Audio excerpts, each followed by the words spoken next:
The desk is finally all mine, for today at least. GW sports fans, welcome to another episode of Unstoppable. Today, you may be seeing my face a little more than usual. Unfortunately, my co-anchor Cole could not join us, but he'll be back for the next episode. While I may not be as good looking as Cole, as he constantly reminds me, I'll do my best to carry on the show. Even without Cole, we still have tons of great content on tap for you today. First, I'll break down the recent developments following the departure of former athletic director Patrick Nero. After that, I'll be joined by two analysts from WRGW Radio to discuss the next steps for the athletics department in a post-Nero world. After that, I'll dive into some updates on your favorite GW sports teams, and to wrap things up, I'll be joined by the man behind the glass, our executive producer, Andy Weber, so he can tell you what sporting events you should have on your radar for the coming weeks. Let's dig in. Right wing, good. Dively leaking out.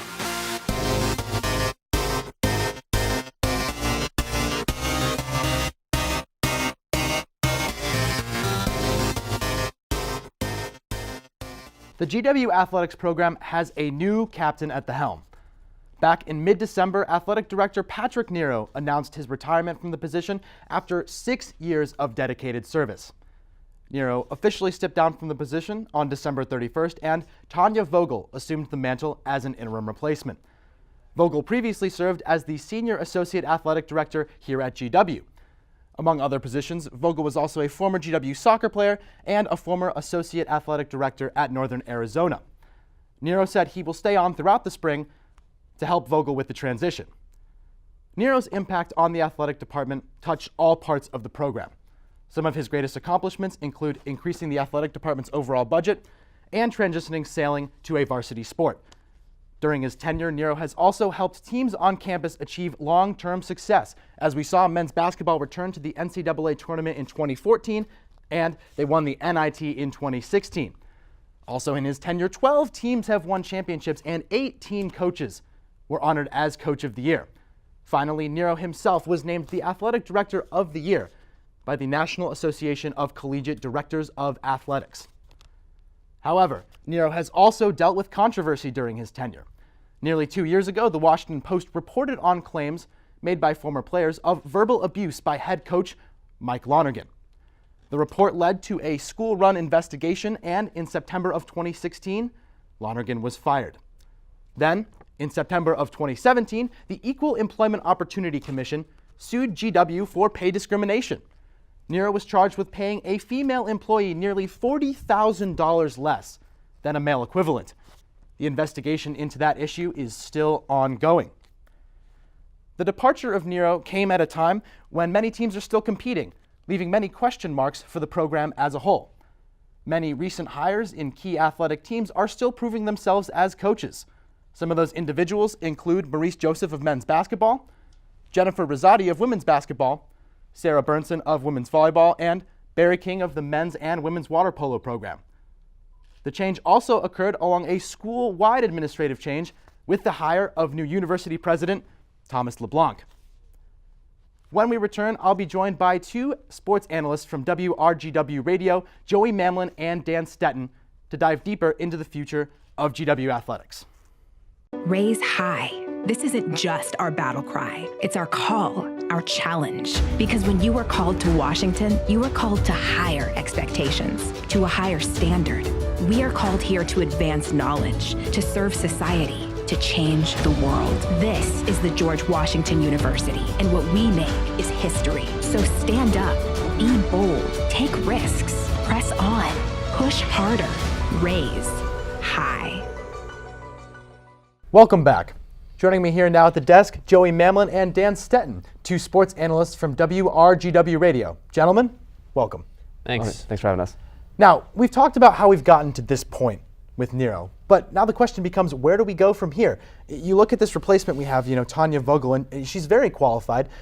She was previously the Senior Associate Athletic Director here at GW. She held the same position at Northern Arizona, and she was also a former GW athlete. So, how do we think that her resume here sets her up to succeed in this job?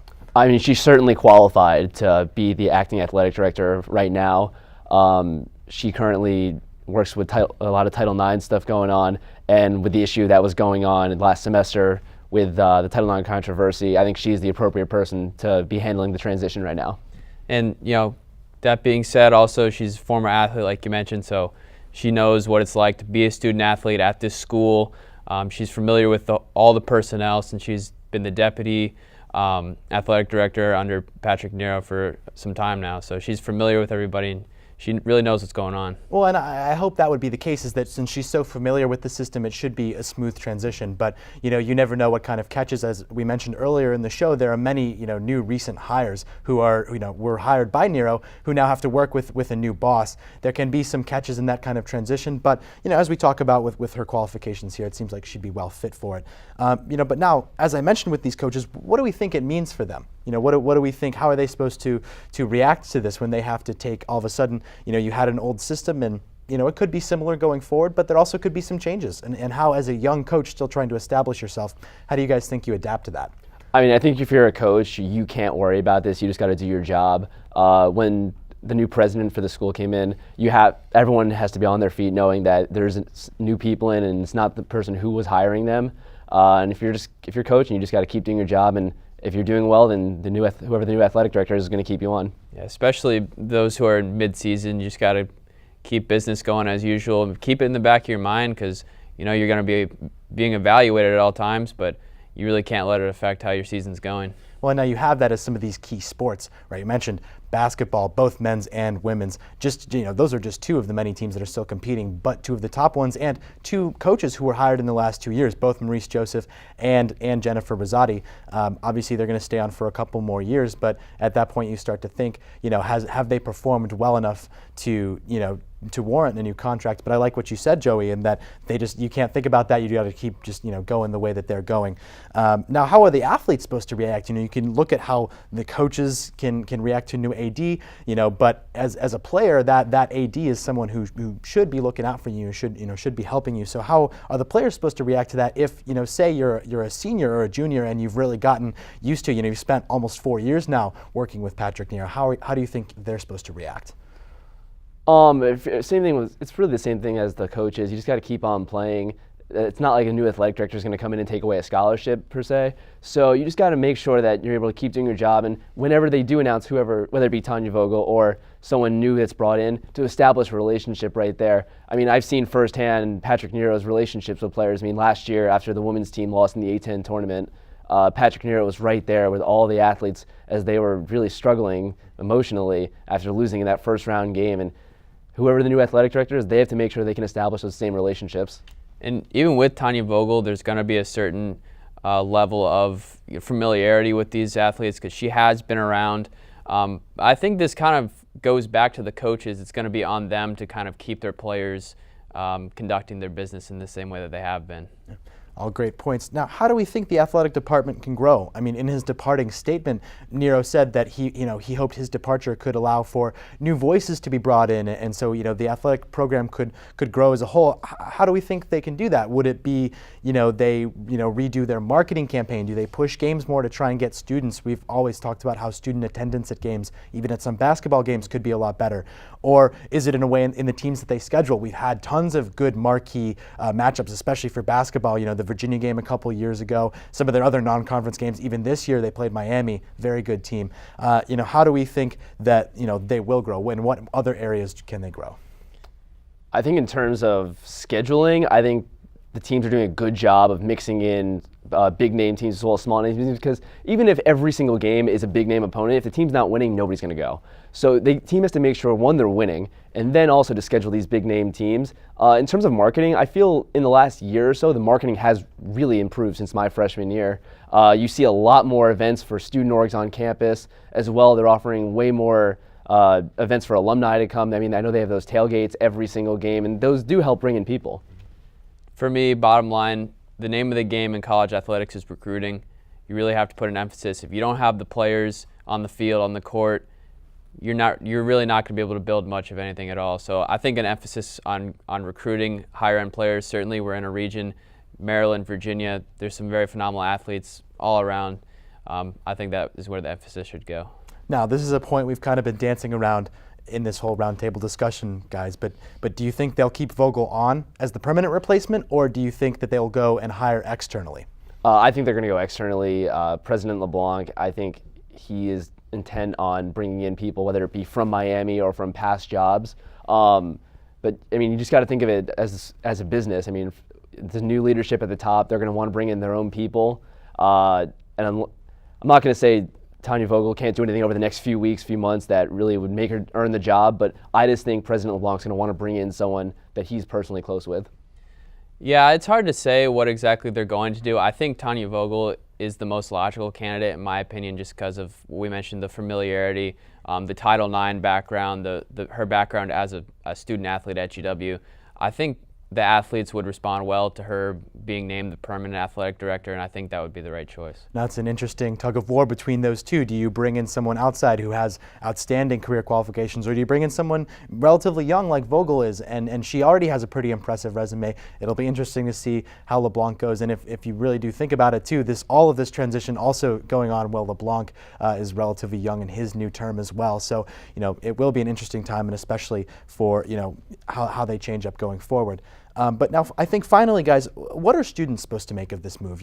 We talk about the athletes, we talk about the coaches, we talk about all of these people who are so directly involved with the athletic director, but we also talk about marketing, and we talk about ways of getting students to games. And students might not hear about all of the incredible accomplishments Nero achieved, but you have things like the Lonergan scandal that appeared in the Washington Post, and other students hear about that, and they hear, so if they hear only about the scandals and then they hear that he stepped down, what are they supposed to make of that?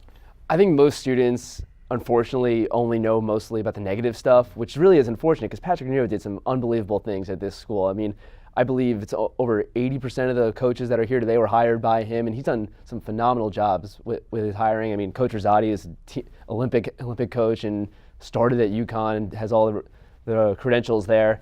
And students don't know about this stuff, and it's unfortunate because he really did a great job. And even in his past jobs, he did great work. I mean, in his past athletic director work, he got his school to the Frozen Four in hockey. He got us, it wasn't directly him coaching, but we do have an NIT title. We have multiple NCAA tournament trips in all sports. And there's a lot of good stuff going on that most students just don't know about. Yeah, I think most student body just got to hope for, this change in leadership is going to lead to greater success on the field and greater success in personal development for these athletes. All right, well, thank you very much, gentlemen. We're going to jump to another commercial break now, but stay tuned for updates on your favorite winter sports teams.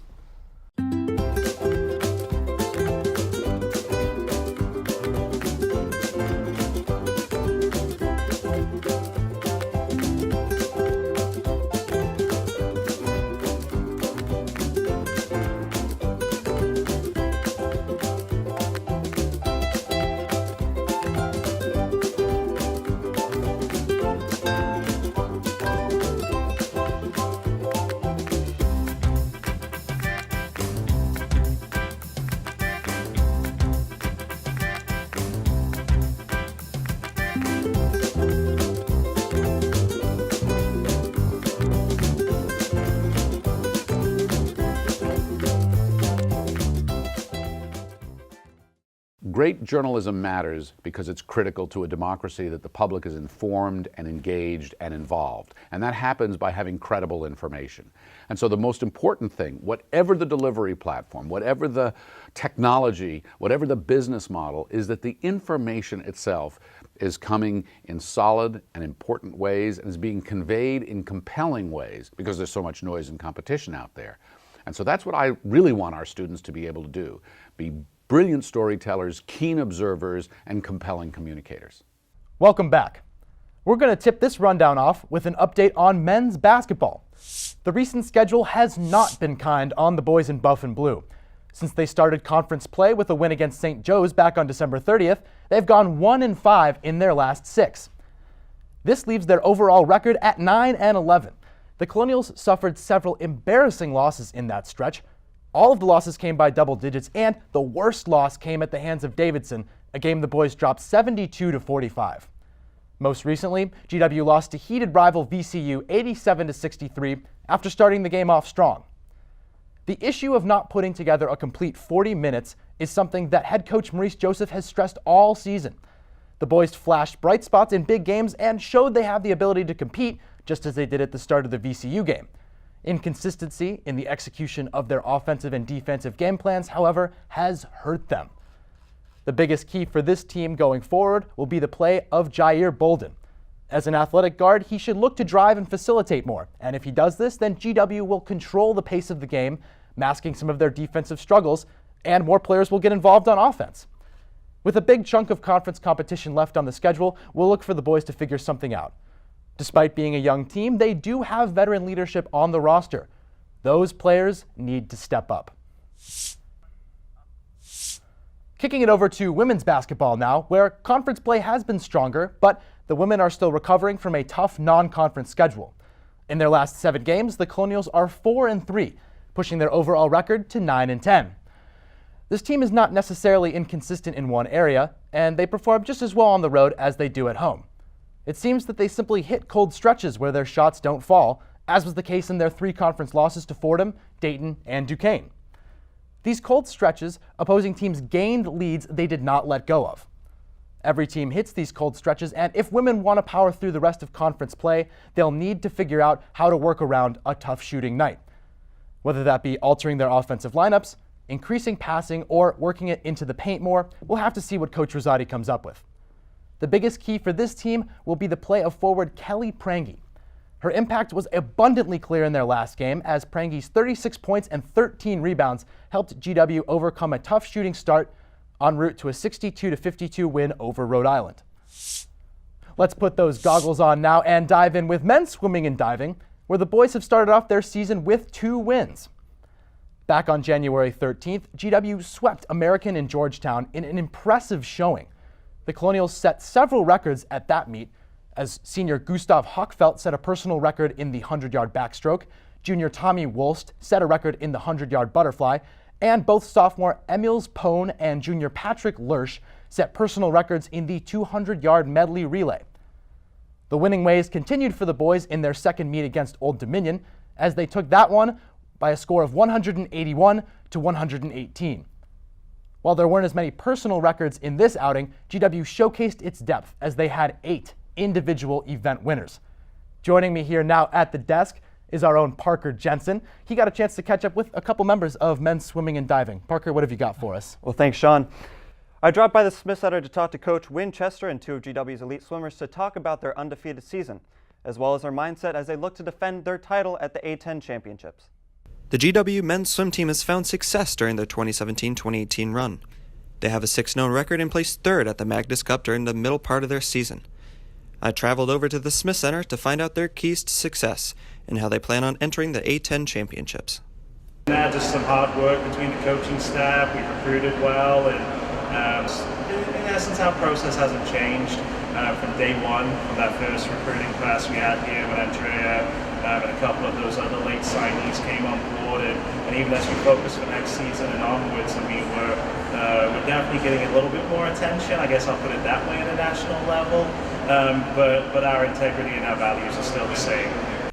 The swimmers have also bought into this mentality. I've usually focused a lot on just doing the right things in and out, showing up early, trying to work as hard as I can every day, and leading by example. This hard grit and determination is actually what landed Coach Winchester at GW. Really closely aligned values on how programs should be run, how student athletes should be treated, the opportunities, the values in academics, and that was really appealing to me. So from the get-go, I was always going to be competitive, but it was a good match in the sense of values and integrity of what we look for together. As the team enters the A10 Championships, they look to defend their title as top-tier contenders, and their mentality that has been shown throughout the year appears to remain the same. I think this year we just expect a lot more. It's not a case that we're defending last year's championship. I mean, that's last year.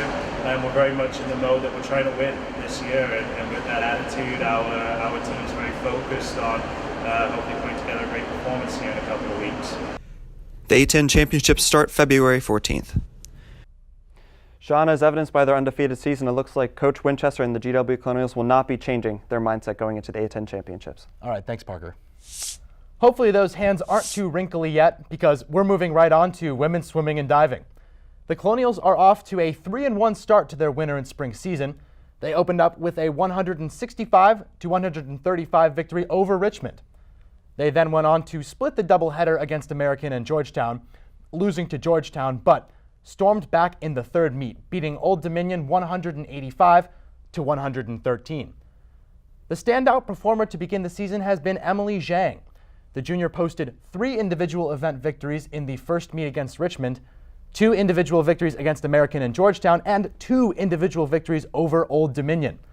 With their sights now set on the Atlantic 10 Championships later in February, the women seemed poised to succeed, and we're all excited to see what they can do. With a twirl and a flip, we move on now to women's gymnastics, where the Colonials have started off their season strong, as they always seem to do. Their first meet did not end the way they'd hoped, as they finished 3rd out of 4 teams, falling to Kentucky and Ball State. The last 2 meets have been nothing short of dominant, however. The women finished 1st out of 4 teams at the Lindsey Ferris invite, the 6th straight year the Colonials claimed that meet. They did so by winning all 4 of the main events. The third meet for the women was no different, as they finished 1st out of 3 teams, topping the likes of West Virginia and Towson. The standout performer so far has been Cami Druin-Allaire. In the first and third meet, she had the top overall score, and in the second meet, she was a close second. Very impressive individual efforts. With a packed schedule coming up throughout February, the women will have plenty of opportunities to show their strengths before the EAGL Championships in March. Lacing up those spikes now to keep up with men's track, where the boys kicked off their indoor season with a strong showing at the Maryland Invitational last weekend. The Colonials set a pair of program records at the meet, and several runners set personal records in a very successful day. Senior Ed Delaverne broke his own record in the 300-meter dash with a time of 37.17 seconds. Sophomore Jared Nelson also set a record as the first Colonial to compete in the triple jump. Nelson came in 4th overall, jumping a distance of 13.68 meters. After such a successful first meet, the spring season looks bright for the boys, and we expect good things to come. No time to slow down now, as we keep it on the course with women's track. The Lady Colonials finished 14th out of 20 teams at the Maryland Invitational, and while the final result was not what they'd hoped for, several individual performers dominated their events. Senior Lauren TeKint smoked the competition in the mile event, besting 39 other competitors with a time of 5 minutes and 9.1 seconds. She was joined by 2 teammates, Hallie Brown and Suzanne Danaheim, who finished with a strong times of 5 minutes and 12 seconds and 5 minutes and 14 seconds respectively. Just as with the men, the women have a loaded indoor and outdoor season ahead of them, so we expect more strong performances to come from them. And now, bringing another new face onto the set, our own Louis Staub joins me at the desk to preview some special off-season content for you sports fans. Louis, welcome to the limelight. What have you got for us today? Thanks, Sean. I got a chance to catch up with Pierce Williams and Oliver Curry of the GW men's soccer team to discuss last year's season. I had the opportunity to talk with them about the positive takeaways from the fall and how they plan on advancing the program in the future. It's oftentimes tough for a player who has given 4 years of his career to just leave it all behind. But Oliver Curry has a positive mindset and reflected on his personal climax as a player during the 2017 soccer campaign. High point for myself, I think, would have to be the VCU game because it's always tough to go there and play. They have a band that makes ridiculous amounts of noise and just get really annoying. But yeah, I got to score my first goal of the season there, and then Dylan scored the second one in the second half, and we pulled off a huge win that put us into second for league, and then kind of propelled us into some better results for the last few games of the season. So personally, I think that was great, just to get a big win there. Curry also commented on the learning experiences that the Colonials went through as they played stronger competition. Even though we didn't get the result that we wanted, going to UNC and playing an opponent like that's top 10 literally every year, I think that was a great experience for us to see where we have to work, where we have to develop and improve. And I think you could see that in our season, because the next few games after that we made certain adjustments to our tactics and stuff that were beneficial. So even though we didn't get the result, that was huge for us to play up against a team like that. Pierce Williams, a freshman who played a lot against tough opposition, talked about the influence that the younger guys will have on the team in the future. The freshmen did pretty well this year, and for the following 3 years, I feel like we're going to have a very large impact and help with all the other teammates, help carry the program. But I mean, all the freshmen I think are going to do really good in the upcoming years and will play a big part. With skillful freshmen and leaders like Curry, GW men's soccer will look to advance the program in the coming years.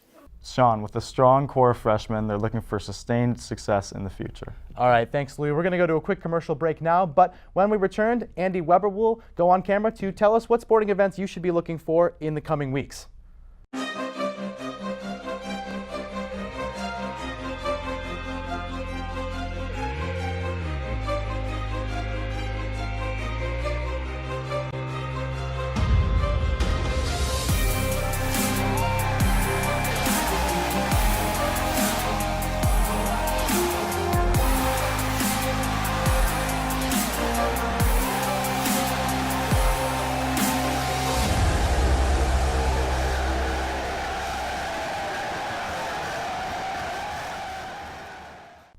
Welcome back. Andy Weber now joins us from outside of the Smith Center to give you a little sneak peek on what sporting events you should have on your radar in the coming weeks. Andy? Happy spring semester, Sean. While most of us were away celebrating the holidays, our Colonial teams were hard at work preparing for winter competition. Men's basketball continues A10 play February 3rd when they face Davidson at Smith at 4 p.m. They are at home again on the 7th when they clash with LaSalle Explorers. February 4th, women's gymnastics hosts the Pink Meet, in which they will compete against William & Mary, Kent State, and UW Oshkosh. On the 10th, both squash teams will be celebrating Senior Day when they play Middlebury. Matches begin at 2 p.m. at the Hillwell Squash Courts. For a more detailed sports schedule, log on to gwsports.com. Sean, back to you. Well, thank you for joining us on another episode of Unstoppable. That's all the news we have time for today. As always, keep an eye open for our basketball coverage, and if you haven't already, like GWTV on Facebook and follow the show on Twitter at GWTV_sports. We'll see you next time.